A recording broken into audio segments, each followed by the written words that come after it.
Hi, welcome to the Small Shed. This week we're doing something different, a Harry Potter Book Nook. See you in a minute.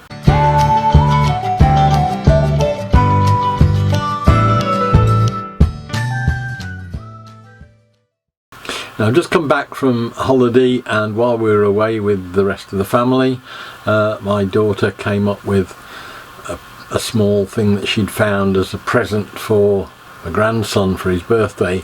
The only problem was it was over £500 delivered, and it was from Ukraine, I think, or Lithuania or somewhere, on Etsy, and I think she was a bit dubious about the chances of actually getting anything back.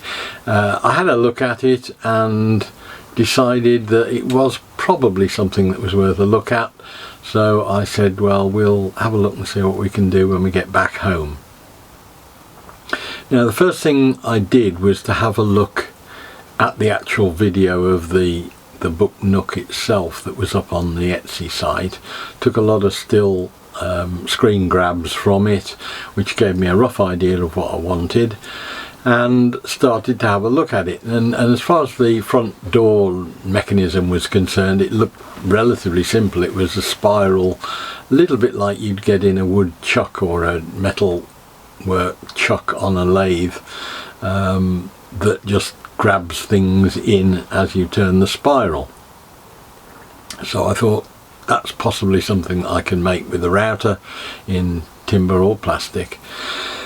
And then the next thing was to get some bevel gears sorted. I had a look on eBay, couldn't see anything there suitable, and then thought of the 3D printer and decided that no matter what size, I could adjust it to suit what I wanted if I could find bevel gears. So dived into Thingiverse, which is my place of choice for things to find, projects to find on 3D printing things, and sure enough I found a bevel gear and was all set to go on with that, until I then thought, well, I could do with some snakes' heads and the like.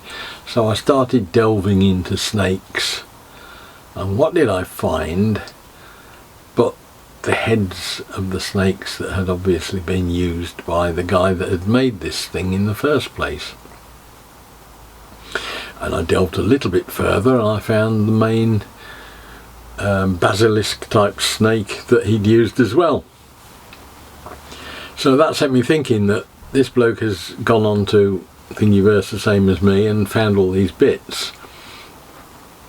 Wonder if there's anything else. So I started down the line of searching for Harry Potter things, and blow me, within a couple of minutes I'd actually found a storage box that was using the exact same mechanism with all of the 3D printed parts. So this project has gone, in a space of a couple of days thinking about it, from quite a complex problem to a very simple assembly of parts that I can 3D print.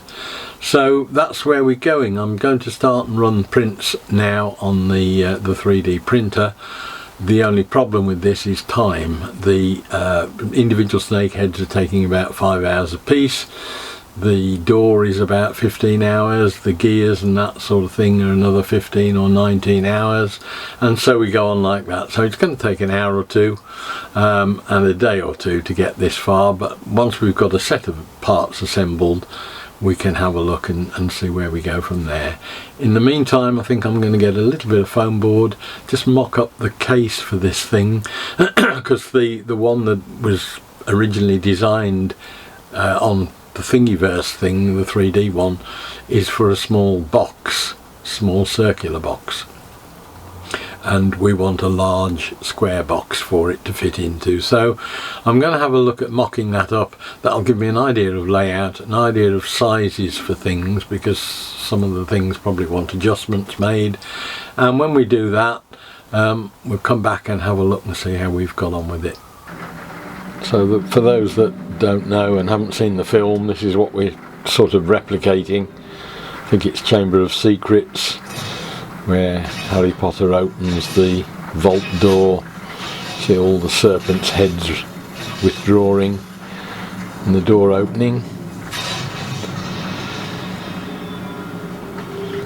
and then once inside there are a line of snakes' heads either side.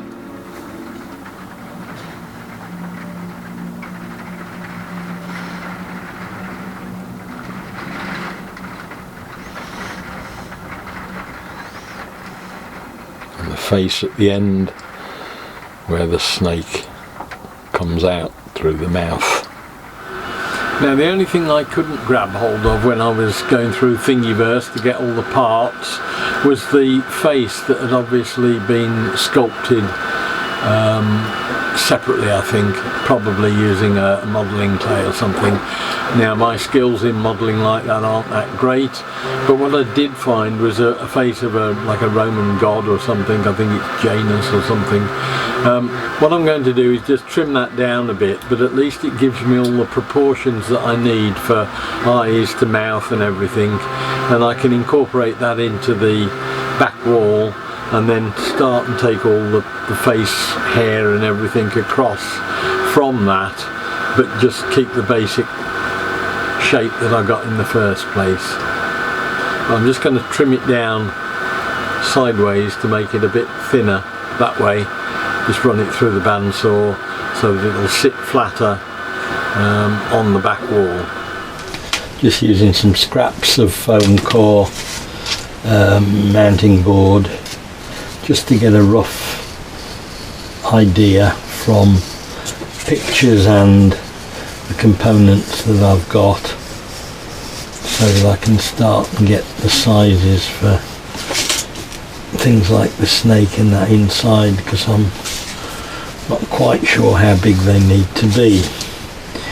So I've got the portal door itself printed off.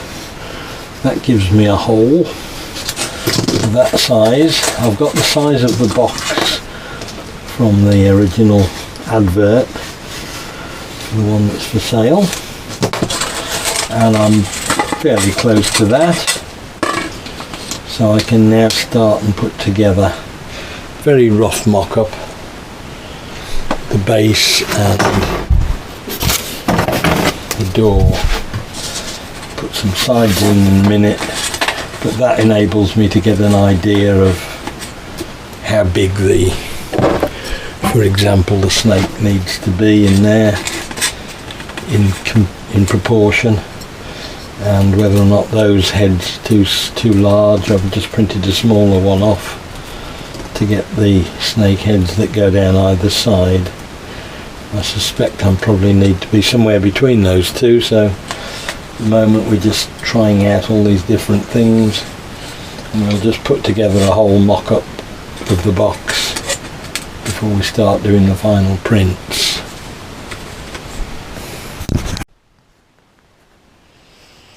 Now, after an awful lot of 3D printing hours, I've got a series of bits that I'm able to get some mock-ups done. Gives me an idea on what I'm looking for, and I've got the actual foam core mock-up started.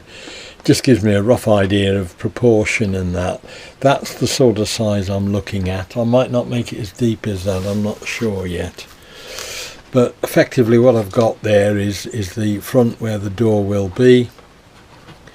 That will open, and then inside, see if I can get any light on it.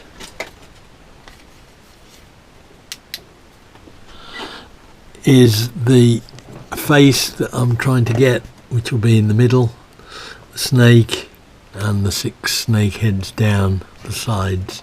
I've got a phone holder that I'm using that I found for the back wall. That needs altering slightly to make it taller so that it goes up to the same height as the face, but I think the proportions and everything are about right now, so I can start and do finished prints on things and make the box up out of plywood or something, I think. A couple of other things I've got. Just finish this off. I shall be putting LED lights in to light it from above along the back, and possibly even down the sides as well. I'm not sure yet on that one. I've got some white LED lights that I shall be using to light it. Now I've got some flickering yellow LEDs which I'll build into the lamps that are at the side of this phone base, and they'll give like a flickering light either side of the face itself. And I'm also toying with getting some, or using some red LEDs in the eyes, but I'm not sure about that yet. We'll see. That's a possibility that I could do to have the eyes light up red, but certainly the flickering ones give quite a nice sort of dungeon effect either side of the wall at the back. So I think I've got all the bits I need now in terms of size and proportion. I'm going to go away now and start the long and involved process of doing the finish prints on them to get the highest sort of quality I can.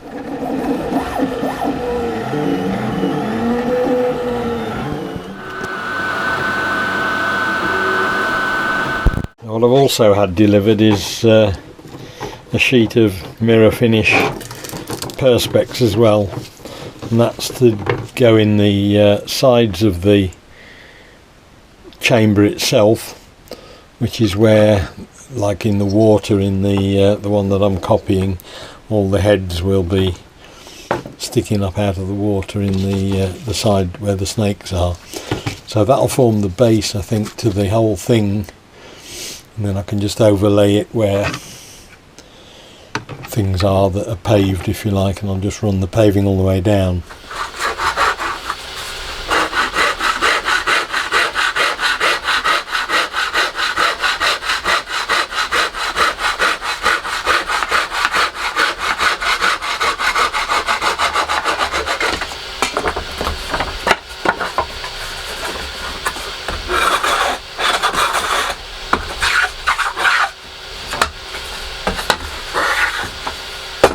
Right, got a kit of parts now for the box. Got two sides, two ends, and the top and the bottom.